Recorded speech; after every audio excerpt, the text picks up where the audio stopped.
अनेक जन्मों से तपस्या करते हुए भस्मासुर जिस समय महादेव को प्रसन्न किया, महादेव का नेत्र खुला। महादेव ने कहा क्या चाहता है? कहा जिसके सिर पे हाथ रखूं वो भस्म एवं अस्तु। अरे बाबा सोचो तो, ये वरदान तुम क्या दे रहे हो कि जिसके सिर पे हम हाथ रखे वो भस्म। भगवान शंकर ने कहा एवं अस्तु। भस्मासुर बड़ा आनंदित हुआ, बड़ा प्रसन्न हुआ। और जब बहुत प्रसन्न हो गया महाराज, तो रास्ते में नारद जी मिले। लौट रहा था, नारद जी को देख करके उस समय उसने सोचा कि अरे तनिक देखें कि बाबा ने आशीर्वाद दिया है, कहीं ये सक्सेसफुल हुआ कि नहीं हुआ। अरे इन्हीं के ऊपर पहले यही मिले हैं, हाथ रख के देखते हैं कि वरदान सचमुच दिए हैं कि खाली कपोल कल्पित है।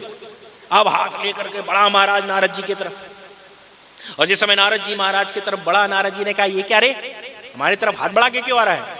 कहा महादेव ने हमें आशीर्वाद दिया है, वरदान दिया है कि जिसके ऊपर भी मैं हाथ रखूं वो भस्म। जिस समय सुना उस समय नारद जी ने कहा अरे तुझे मालूम नहीं है, जब से सती जी का वियोग हुआ है ना, तब से बाबा का बुद्धि थोड़ा कम काम कर रहा है, कुछ सोचते समझते हैं नहीं, और अटपटा सा वरदान सबको दे देते हैं। अरे हमारे ऊपर हाथ रखने से अच्छा है ऐसा कर कि जाके उन्हीं के सिर पे हाथ रख, तब समझ में आ जाएगा कि वरदान सचमुच सत्य है कि नहीं है।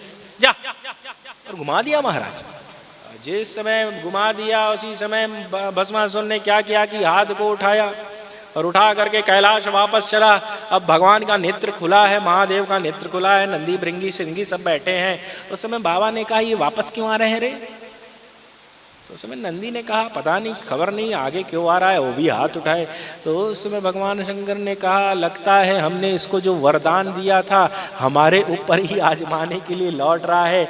महाराज भागे हैं कैलाश से, और कैलाश से भागे हैं, और यही हमारे बिहार में स्थान है, वहाँ जा कर के छुप जाते हैं भगवान शंकर। तो भगवान शंकर सोचते नहीं, और सोचना भी साफ व्यर्थ है। प्रगट चार निज धर्म के कलिमह एक प्रधान, अरे येन केन विधि दीने दान करो कल्याण।